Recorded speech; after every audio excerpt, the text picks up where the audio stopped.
Danu pun mulai terbangun dari pingsannya. Dilihat di sekelilingnya hanya ada pohon-pohon besar dan semak-semak belukar yang lumayan cukup rimbun.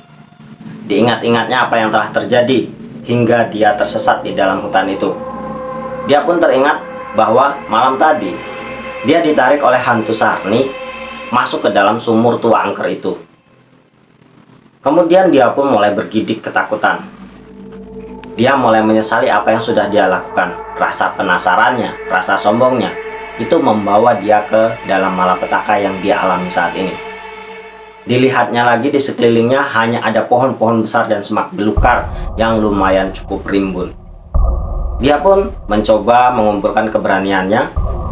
Dia mulai berdiri dan berjalan berkeliling di sekitarnya. Dia tidak menemukan apapun, hanya ada pohon-pohon besar dan semak belukar. Tak ada suara sedikit pun di sana. Ia pun mulai menangis, ia pun mulai menyesal.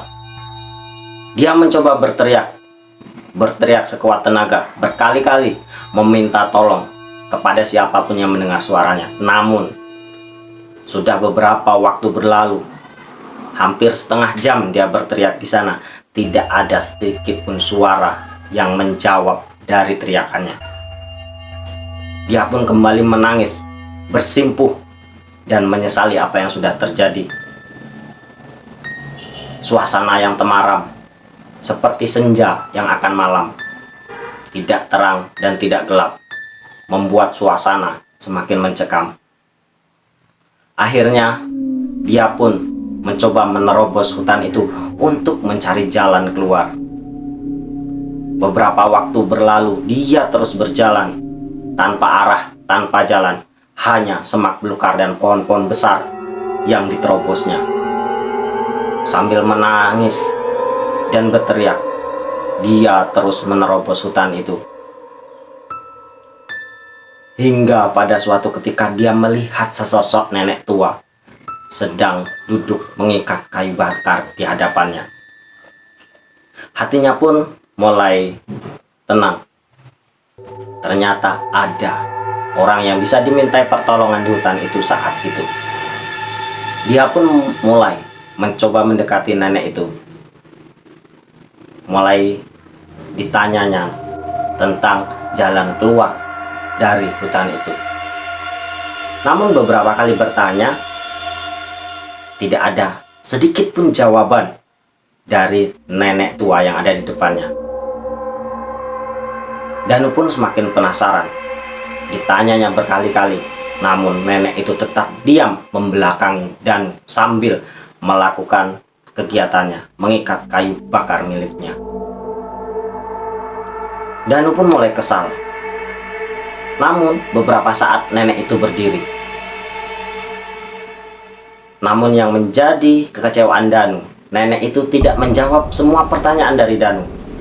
Malah nenek itu berlalu pergi.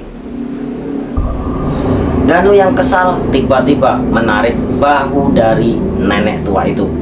Hingga akhirnya nenek tua itu menoleh ke arah Danu. Dan betapa terkejutnya Danu.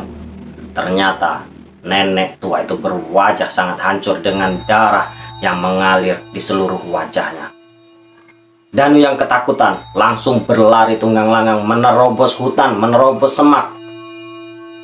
Tidak dia pedulikan duri-duri tajam yang menggores seluruh badannya. Dia terus berlari, berlari dan berlari, hingga akhirnya dia terjatuh dan terjerat oleh akar pohon liar.